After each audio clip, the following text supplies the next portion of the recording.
People have short memories because it wasn't that long ago that was happening and people were losing their minds. I enjoyed the winning you're in because it's exciting and you have surprise winners and you have teams and drivers that maybe wouldn't typically make it. The fans want to be part of something that everyone loves, and you can see that already coming into this year, that people are excited to watch the season. There's nothing fair about our racing. It is sometimes pretty cold-hearted, pretty cutthroat, very narrow windows to go through. My favorite reporter, Heather. My favorite reporter. What was it like for you growing up in this environment around this sport? It was amazing. I say sit them out. You can't race. Next two races, don't come because we're not letting you in. Just because those channels are free and available doesn't mean that every conversation is meant for everyone. I consider myself a fan of the sport. I care about the sport. Been around it my whole life. You know, I want it to be successful. You guys are like the last great single car team in the garage area. How do you... Trying. You're a car dude, right? Yeah, I love cars. Okay, I'm a car person. My dad actually worked for Ford when I was a kid growing up.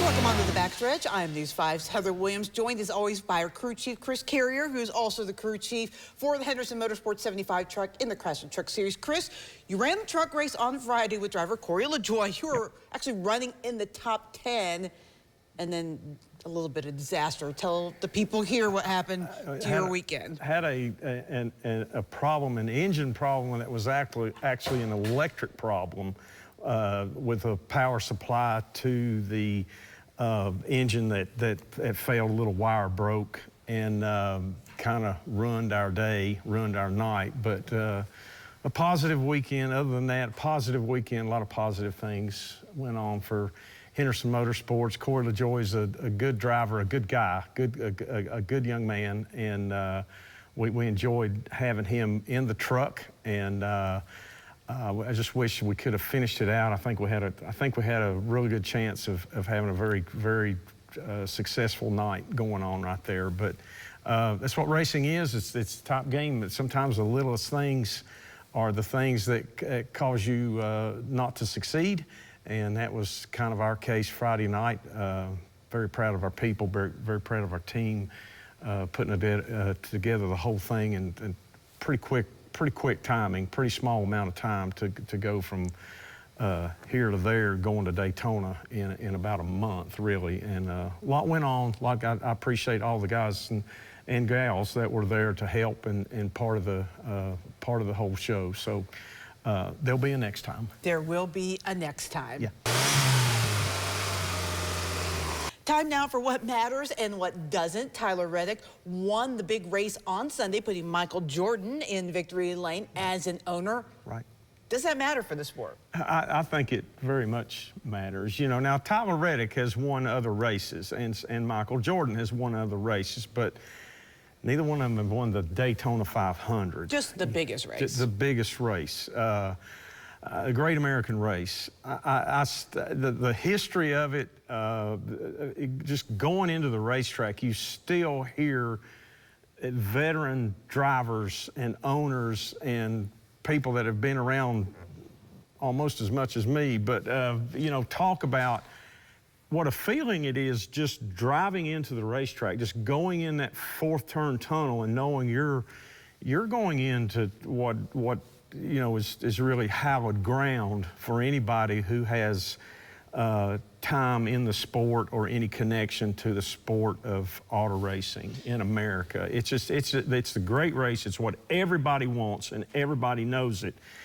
And for one, I was really glad. I was really glad to see Michael Jordan, and of course, all his team, Tyler Reddick, all the guys, the crew chief, the pit crews, the mechanics. You know, it's not just the owner, not just the driver. It's a lot of people, but to see Michael Jordan get to host that great big trophy after, I just think it was a cool time. I think it was a good time and a rewarding time for NASCAR. I think it was, you kind of keyed on what I was going to say, which is I think this is really important for the sport from a focus perspective. Like the ESPNs of the world, the Fox Sports, outside of their NASCAR coverage, had really stopped paying attention to motor racing. And so I think, you know, that's why it was important at 2311 to win the lawsuit, why they're still in the sport, and why, you know, when they won, it was important because Michael Jordan brings eyes to the sport. You know, and I saw a lot of the national media talking about how amazing Tyler Reddick is as a human being and all the stuff that he went through.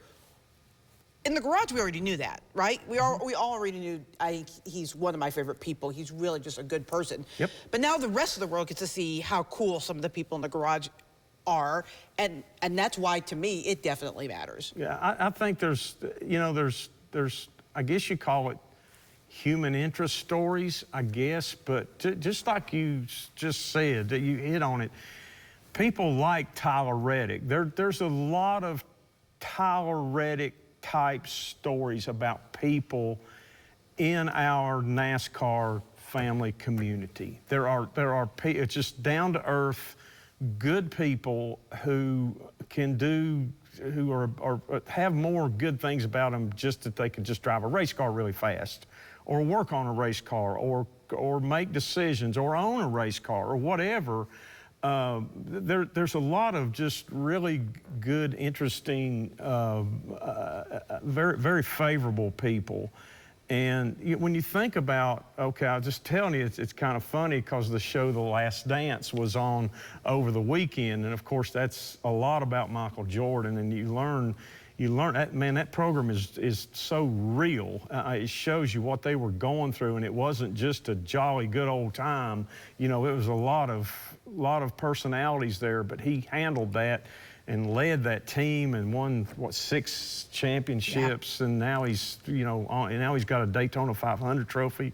I mean, this guy's, he's an icon. Come on. I mean, he's an Elvis Presley. He's, I don't know who else to compare it to, a guy that demands attention anywhere he goes, all across the world. Yeah, not just in the United States, all across the world. So to have him in our sport as an owner, I keep saying it, he's one of the people that is going to take this sport on, and I think for maybe a long time, for several years. I mean, he's going to be one of those guys, and he's going to demand attention to our sport, and people around the world are going to start to know about people like Tyler Reddick. Yeah.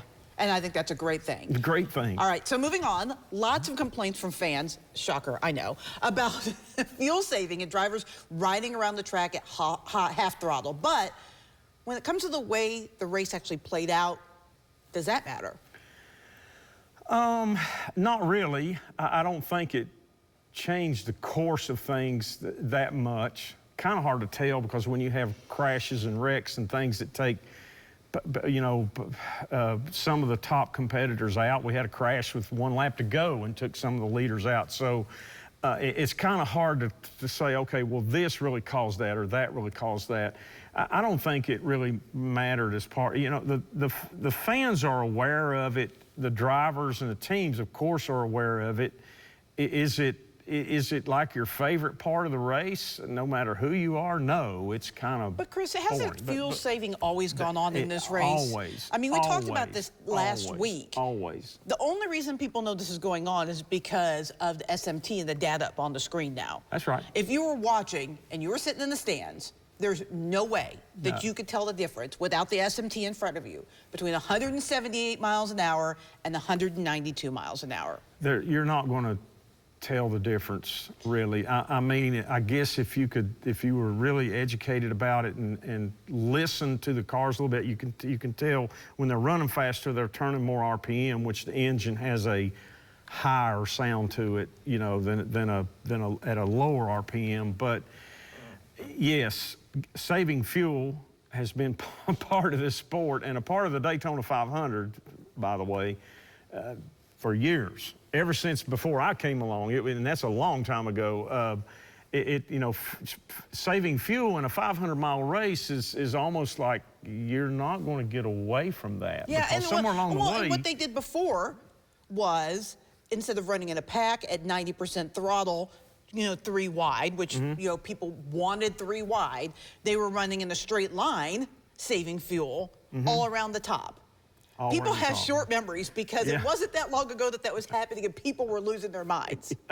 Like, Yeah. they're going to save fuel. What do you want to see? Them do it 3 wide, or them do 40 cars around the top going, 189 miles an I hour? would rather them be 3 wide. At least they're kind of almost There's look like there's they're more of an wrecking. opportunity for action. That's true, and it looks more dangerous. It looks more competitive, 3 wide. Of course it does.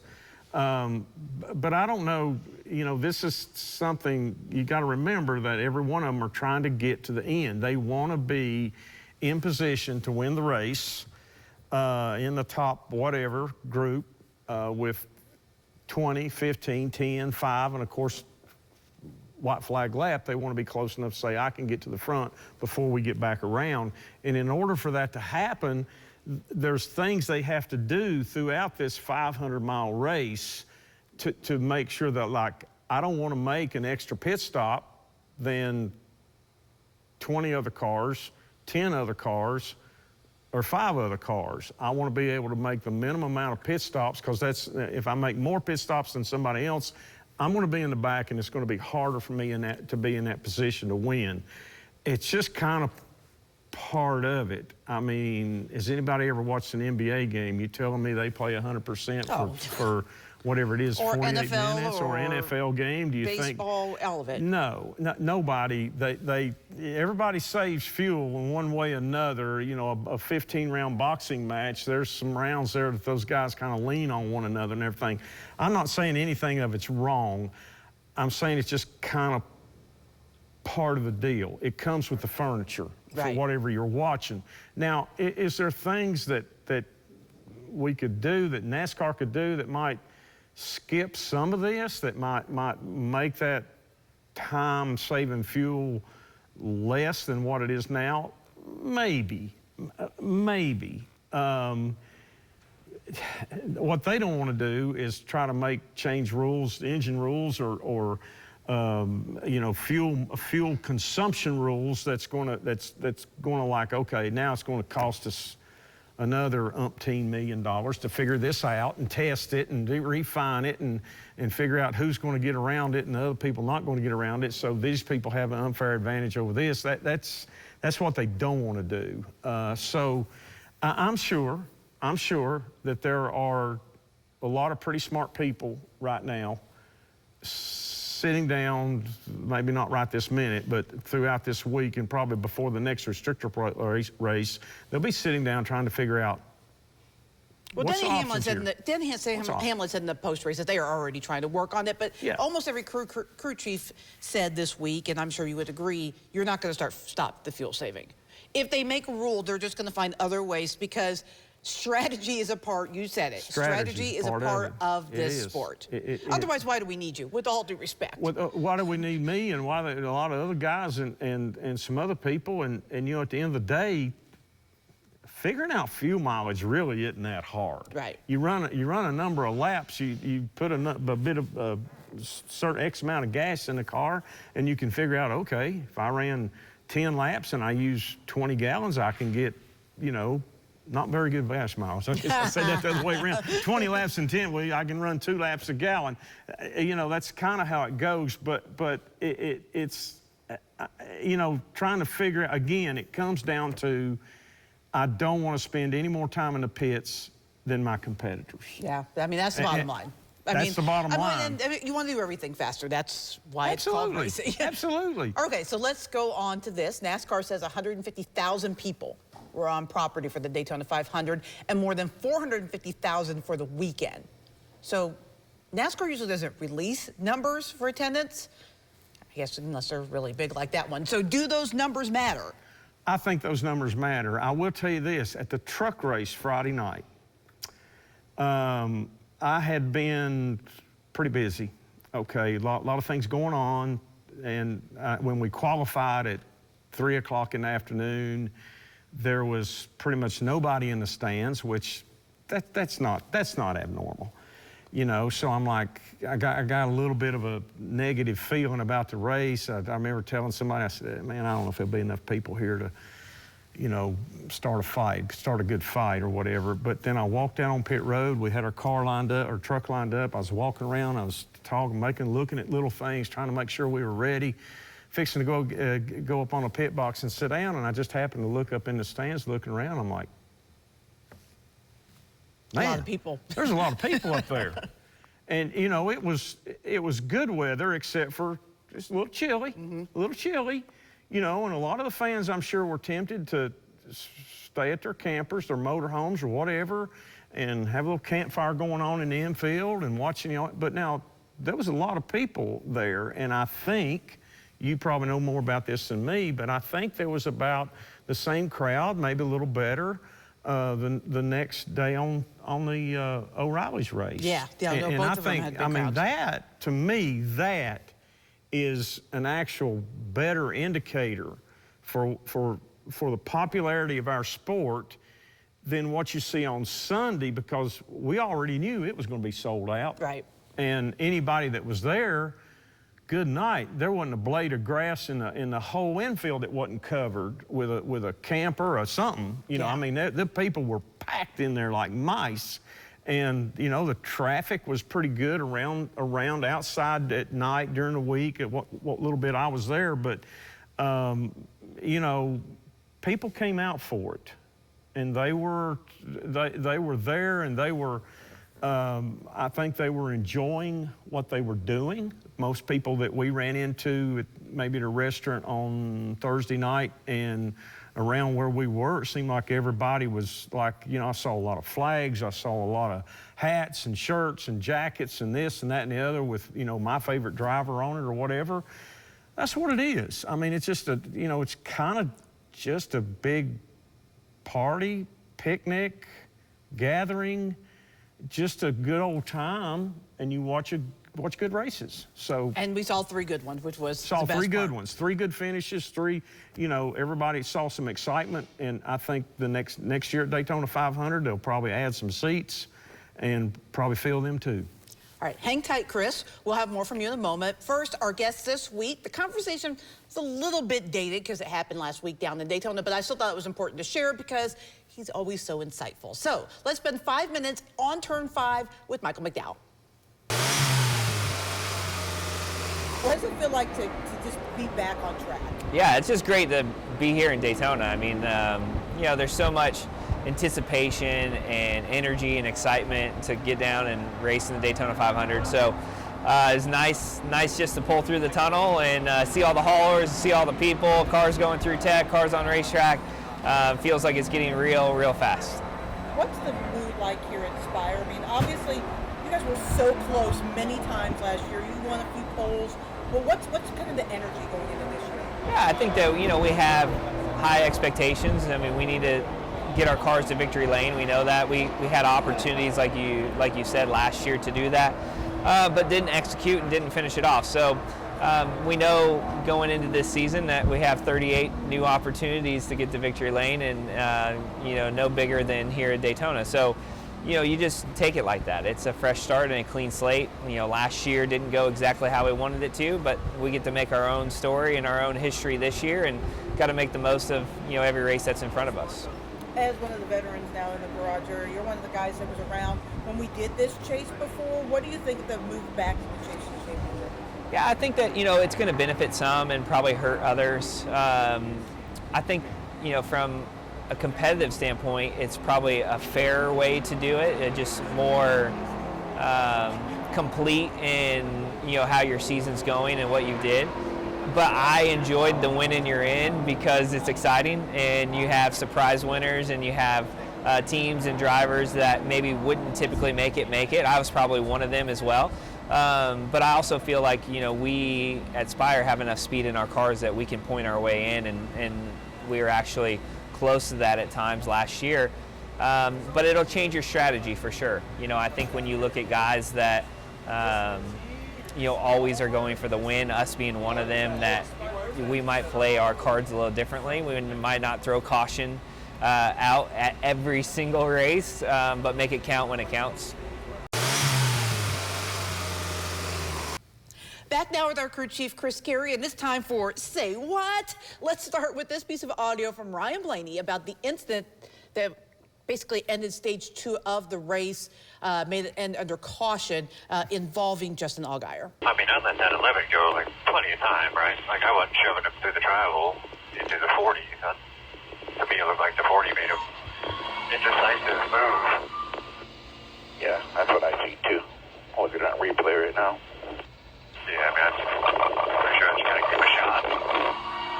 Once we turned into the tribal, I was like kind of got off of him, I thought. Yeah, I just showed it. At least the first replay, I said you weren't on the 11 and they were already smoking them. Like the 11 and the 40 were touching.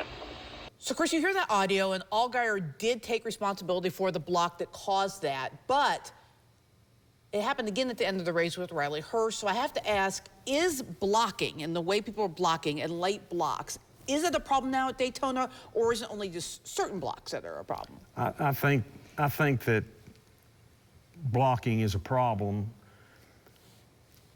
I think about everywhere we go. Okay, now the higher speed you run, which is the less amount of time to react, it's common sense, makes it escalates the problem level. And in cup racing, the intensity of it is higher than the other two series, okay, because there's more at stake, really. There's more money at stake, there's more prestige to winning a race or doing this or doing whatever. I can tell you the guys in the truck series race pretty doggone hard, and they block a lot, and they it kind of goes from top down. It's kind of funneled down, because even people that race at local short tracks see it on TV. They see Kyle Larson doing it, and they see their favorite Kyle Busch and whoever, all the Cup drivers doing it, and they think, okay, this is what I need to be doing if I'm going to be a Cup driver. So, they're doing it too at Kingsport, Lonesome Pine, Hickory, South Boston, all over the nation. I think where it comes into here is the Cup drivers who race one another every week and in the front half of the field. It's pretty consistent, and they get kind of used to one another. So okay. Is that what the problem was here, that Justin and Riley are not up front? I think that's part of it, that all of a sudden you got a new player in the game, and nobody really knows, and there's really doesn't matter that it's anybody's more responsibility or fault than anybody else's. Nobody knows what to expect. And I do feel like that when you are a new player in that community, in that game, then I think you have to be cognizant of it enough to say, okay, I really got to be on my toes here. I can't go off just instinct. I've got to know that what I'm doing is not going to cause calamity, which everybody's on the brink this far from calamity every time they do it. I've never been a fan of it myself, although it's been going on for years. It's not nearly in the good old days or whatever back. It was not as extreme, intense, and not as often as it happens now. And it's kind of just part of the game. But good night, you just sitting there waiting on something to happen, and usually it does. And I kind of feel for the spotters a little bit, because they're not the one driving the car, and they're not supposed to be. And the drivers have to make those decisions when it comes, okay, am I going to pull over in front of this guy or not? Is he already there, or is he just going to have to, I'm dependent on him to hit the brake real fast if he does, and somebody's going to run in the back of him. So I think I don't know how, at this point, I don't know how we stop it. Yeah, I don't know what you do about it. The cat's already in the bag. I just, it just seems like those two specific ones caused big incidents, and they were both late, I would late. And I think that those, unfortunately, those things kind of sometimes come back to drivers who are trying to get more opportunities than what they have in the Daytona 500, and more opportunities, want to go forward in the sport and forward in cup racing. And sometimes team owners, and I don't know, I remember those two incidents at Daytona last year when it tore a bunch of cars up, and Ryan Blaney was kind of mad at him and this, that, and the other. I don't know. I don't think I'll put him in my car this time. And it's a little bit unfair, but this is not a fair. There's nothing fair about our racing. It is sometimes pretty cold-hearted, pretty cutthroat, very narrow windows to go through, and the things you're expected to know and do. Pretty big mountain of stuff. So we'll see. This is not the last you're going to see of that. You're not. This is not. Justin Allgaier and Riley Herbst are not the last two people that are going to get fingers pointed at them. They weren't even the only two in that race. No. They were just the most glaring. No. All right. So now let's move to this piece of audio from Kyle Busch at the end of the race. You out of fuel? No. What the am I going to rush to the wreck for? We're running 30th. So, Chris, what do we think about the 8 car just basically bailing out at the end of the race? If I was a crew chief, I'd be pissed. Yeah, I mean, I'm does it make a sorry. difference? To me, it makes a difference because it happened in the final laps of the race. If Yeah. you feel a wreck coming on and you're in the middle of stage 2 and you want to drop to the back, that's one thing. But he went basically from, I don't know, 10th, 11th, 12th, somewhere in there to 30th. Mm-hmm. At the end of the race. Now, they crashed all in front of him, so he ended up finishing 15th or whatever, but with a couple laps to go, you have to charge it up to the front. I mean, you have to do something, I feel like. I think that team is hungry for success, anything. And you got to remember now, one thing, the car he was driving on qualifying day was the fastest car there. Mm-hmm. He won the pole. That's the same car. Now, I know, too, that, okay, there are a lot of things different than a car running one car at a time and in a pack of 30 and drafting, all that stuff. Yes, it makes a big difference, but he had a fast car. So all I can say is this, that I think this is going to be this is going to be jet fuel for the feeding the rumors that Kyle Busch has done. Yeah, and I don't know how you fight that. I mean, when you do something what do like you that, say? how do you fight that? I mean, if I'm Kyle Busch's marketing team, what am I going to say? Now, he's been one of the greatest drivers in the history of our sport. There's no doubt about that. One of the most talented, one of the most fearless at times, do things that you can't believe he's doing. I think Carson Hocevar is taking that, taking that motorcycle. But Kyle is now in a point now where people are going to say, is he where Darrell Waltrip, Richard Petty ended up in their last few years? I don't know. I hate to think that, to be honest with you. Yeah. I really hate to think that. I do. But I think that the Daytona 500 and as hard as that team is wanting to have success, to have good finishes, to start this year and build forward and think like, hey, we are capable of at least getting in the championship group, and we are capable of winning a race. This has to be disappointment. For sure. I'm sorry. Yeah, no, it is. But, I mean, that's why I played it, because maybe he'll prove us wrong. Yeah, it certainly caught my attention. Sit tight, Chris. We have one more segment with you, but now it's time for our backstretch conversation. This week's guest is the president of NASCAR, Steve O'Donnell. It kind of feels like Christmas or, the day before your birthday or whatever. What is this week at Daytona like for you? Oh, it's awesome. I think you described it best. It's Christmas, 4th of July, New Year's Eve, right? Everybody coming in. Garage open today, which is great to see everybody. We've got the trucks opening up, O'Reilly opening up, ARCA series. So it's kind of that kickoff. Everybody's been waiting to get to Daytona. Good weather, which is awesome because I know some people have been suffering with some cold and snow. So excited, ready to go. So it also kind of feels like a little bit maybe of a rebirth for NASCAR, kind of going back to its roots. I mean, it seems like the sport's been heading that way the last few years, going back to Wilkesboro and to Bowman Gray and to Rockingham. But there seems to be a really concerted push this year to really go back to the roots. Is that a fair assessment? Yeah, I think it's NASCAR kind of embracing who we are and getting to what the essence of NASCAR is, which is what people love, coming to the racetrack, that visceral experience, relating to the drivers, and I think putting some fun back into it. And the mood coming into the garage is this is a fresh start. We've had some challenges over the last 2 years, but everyone's really excited to kind of launch the season, work together, and grow. And that starts with our fan base and having the fans enthused and really showcasing what they believe, and it's their sport. So giving them what they want. So you are also kind of more front and center now. It was kind of you and Steve Phelps in the past. Now it's really kind of just you and then some other people from the France family. But what's your vision for NASCAR moving forward? Yeah, I think initially, so first of all, we've got a great team in place. So excited about the leadership team that we have with Ben Kennedy and a number of folks in different departments. But for me and for us initially is just really getting everyone back together, opening those lines of communication with the drivers, with the team owners, the tracks, our sponsors. And I think everybody understands where we're trying to go as a sport. So that's first and foremost.